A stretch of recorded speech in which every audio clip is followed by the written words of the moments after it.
Hi everyone, it's BJ, aka the Tuminator. Been a long time since I've done a video. Excuse me.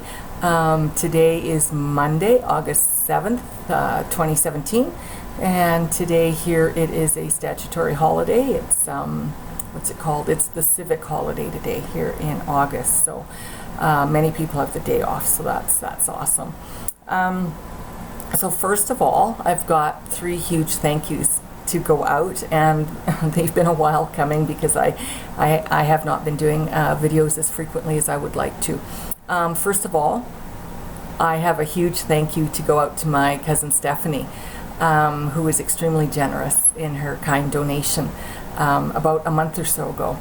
And Stephanie lives in California, so I think she has the pleasure of quite good weather year-round. I don't think it snows where she is at all. So thanks, Stephanie. And Stephanie and I, our mothers are sisters. So that's how we're cousins. And I have not seen Stephanie probably since I was 13, 14, and I think she's just a year older than me or something. So we haven't seen each other since we were both kids, just because of geographical reasons. She and her family, of course, live in the States and whatnot now, so they didn't get up here that frequently, and unfortunately my family did not travel down there. So that's a huge thank you to Stephanie, and she's doing great, and again, just very, very kind and generous Stephanie. Let's see, who else do I have here? Norma, my good friend Norma.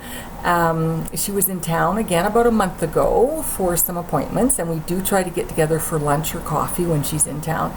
And she made a donation to me as well. Again, she's donated to me before, and I keep telling her, stop it. You don't have to. This is all right. So I will add that to the fundraising website, as it was then in person rather than an online donation. So thanks again, Norma. That's just awesome. And last but not least is John. John I've known for a long, long time. He went to university with another good friend of mine, which is how I met him.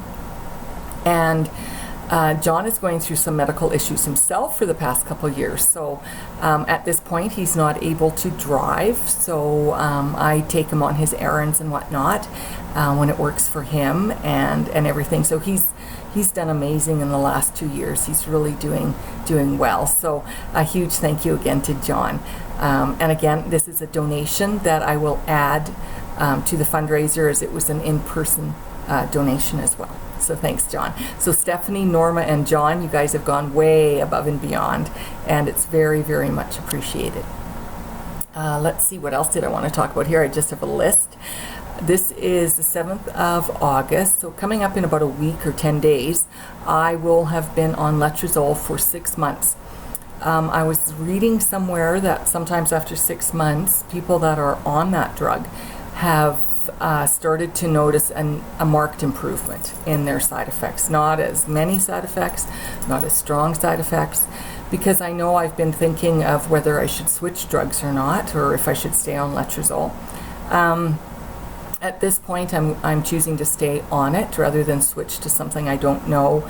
And I have a comprehensive list of the hormone blocking meds that would be appropriate for my type of breast cancer, and their list of their side effects as well. So, you know, some of them you give up one side effect, but you gain 2 other ones, which are, you know, unknown and scary as well. So I think at this point I would just as soon stay with the drug I know and that I've worked through with side effects. So I'm hoping it will get better. The hot flashes have slowed down a bit. I know one of my last videos I was saying they were letting up a bit from 2 to 3 an hour, right? To maybe, I don't know, I think now I probably get 6 a day, we'll say, like I usually, or maybe a couple more, because of course they happen at night as well, and sometimes that will wake me up. So I think those might be easing up a little bit. Pain-wise, joint, muscle, and some bone pain. That's still there. My main areas of pain have been my back, especially my lower back. Interestingly enough, my shoulder muscles have been really painful for about the last month or so. my kneecaps, which is extremely interesting, the actual kneecaps themselves. What else? My jaws, I noticed, and some of my facial bones had been rather painful the past couple weeks as well. And what I've noticed as well is if I'm late taking my pain med, or I'm ignoring the pain or something, for some reason I haven't taken my pain med on time, I start to feel nauseous from the pain. So I know one day, a week or two ago, I was feeling really nauseous in the afternoon, and I was racking my brain thinking, what did I eat or drink that might have caused this? There was nothing unusual or new in my diet. And then I realized, okay, yeah, you've forgotten to take your pain med, and the pain is making you feel pretty nauseous. So yeah, so I'm cognizant of that. And that noise that you heard was just Merlin shaking his head and his collar and his tags. Hey, right, Merlin? He's laying down right here beside me. So that's what that background noise was. Yeah, so that nausea, I'm aware of that now, and when I start feeling that way, I think about, okay, when was the last time you took your pain med, and this kind of thing. And yeah, it does feel like it's pushing through, like the pain in my back, it feels as if it's pushing through my body into my digestive tract and my stomach, and makes me feel nauseous. I know that's not, physically possible probably, but that's kind of the feeling I get when I start feeling nauseous like that. Let's see, what else did I want to talk about? Oh, one of the other big things I've noticed, I'd say in the past month, is there's at least one day a week, more commonly 2 days a week, that I'm completely and utterly fatigued and exhausted. And what a day like that looks like is that I get up in the morning with my fur critters, and everyone gets fed and outside and all that sort of thing. And then I come in and I take my medication and my vitamins and everything, and I might be sitting there reading, or I might be watching something on YouTube, and suddenly that wave of fatigue just washes over me, and it's like I can't stay awake. So I'll go back to bed, and so this might be 10 o'clock in the morning, and I will sleep until 4 in the afternoon, 6 in the early evening. So that's kind of a new thing for me. That hasn't happened for a long time. And like I said, that's happening once a week at least, more commonly 2. And I think it was last week it happened 3 days in a row.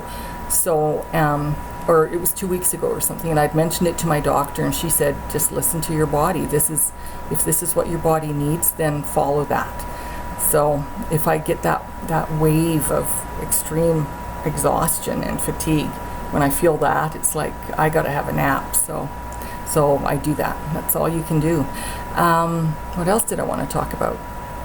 One thing that has kind of improved a bit, I think, is my energy level. I can usually do, now I wouldn't want to do this every day, one right after the other, but I can usually do like 2, sometimes 3 things a day. Like say I could get groceries, and I could meet a friend for coffee, or I could meet a friend for coffee and walk the dogs. So that's an increase. It used to only be 1 thing a day, and even then was pushing it. So I think energy-wise, that's a good thing. I think that's improved a bit.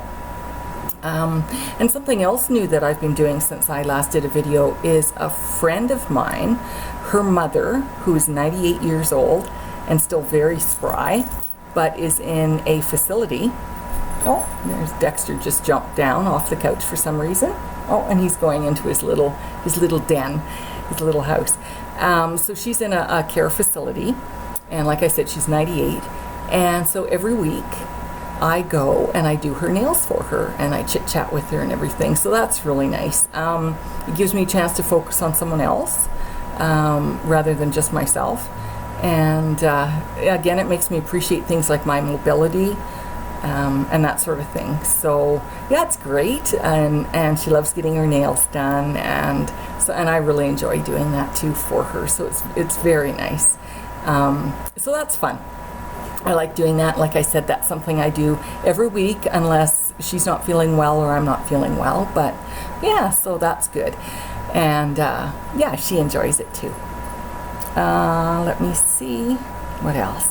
Oh, a little bit of a rant, if I may go forth. Anyone else out there suffer with like super noisy neighbors? This summer, I tell you, it has been, yeah.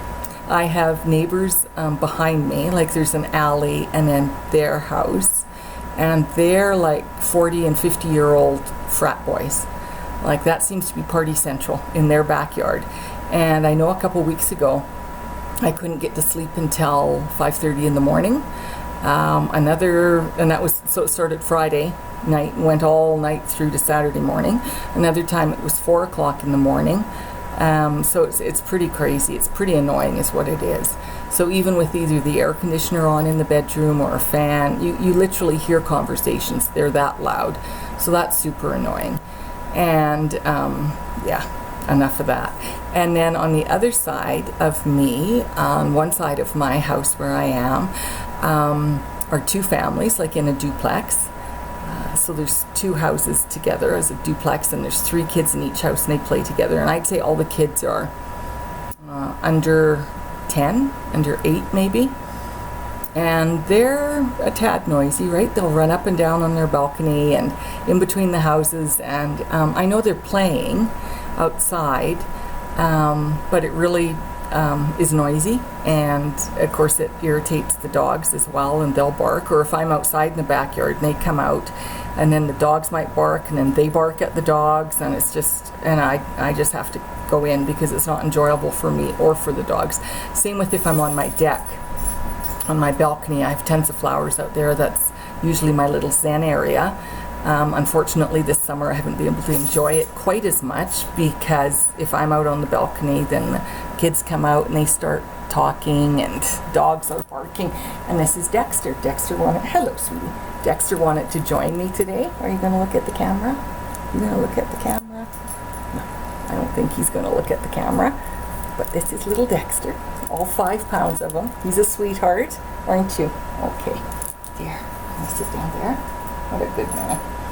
So, yeah, so that's just been unfortunate, you know, but I mean, that's city living. And then my duplex neighbors have another relative staying with them. And, you know, when this relative gets home from work, sits on the deck, which we have a joined deck, and proceeds to play his style of music that's enjoyable to him, really loud. So, I mean, if I'm out on my deck, you know, that's all you hear is his music, or else he's on his phone on speakerphone. I don't know why you'd want to have a private conversation on speakerphone so everybody can hear. But so unfortunately, I haven't been able to enjoy my flowers and whatnot as much this summer, unless I do early in the morning. Like things are pretty quiet until about 11, I've noticed, and by then the kids are out running around and yelling. And yeah, so it's just one of those things. But that's my rant of the summer, I think. So I'm hoping things will change for next summer, like maybe the people across the alley will move or something, and maybe, you know, well, the kids won't change, and of course they have summers off, so that's just going to be a daily thing. And maybe the duplex neighbors, the relative that's staying with them, may in fact move. He was just staying with them on a temporary basis, to the best of my knowledge. But so anyway, so I've been a cranky old lady sometimes with the noise, and I'm just thinking, oh dear God, can I please live somewhere where it's a little bit of peace and quiet? So, but like I said, that's city living, but you know, a little of that noise goes a very long way. So anyway, there I am. I'm done bitching for the day. Anyway, I think that's about it. But the hair is coming in quite well. And what I've noticed, I don't know if you can really see, it reminds me of my father's hair. Previously, pre-chemo, I had more of my mother's hair, which is a lot of it, but very, very fine. Baby fine. You'd have to put a ton of product in my hair to get it to do anything. And my father's hair was a bit more coarse. Again, lots of it, but a little bit certainly curly or wavy when he was younger. So my hair, the way it feels to me, it feels a little bit more coarse, so it reminds me of my father's hair.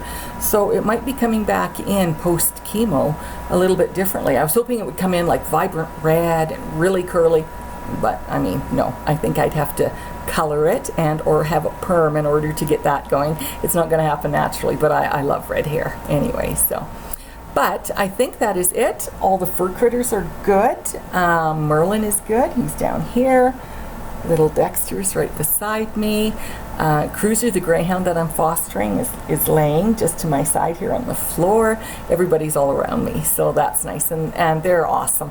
When I take them out for a walk, it looks quite funny. I tell people they're my variety pack, because I have a 5-pound dog, a 15-pound dog, and a 75-pound dog. So I like to say, no, they're my variety pack of dogs that I got off Amazon for $12.99. But yeah, they're great. They're great company. So anyway, that is it. And again, huge thanks to my cousin Stephanie and to my good friend Norma and to John as well for all of their very kind and very, very generous donations. So as I say on every video, oh, I hope to do another video sooner. Time just seems to go by so quickly, doesn't it? So, but I do. I'd love to try and do another video within a week or something. Yeah, so in the meantime, that's it. And I hope everyone who watches this is doing well. And I'll talk to you again soon. Okay, bye-bye.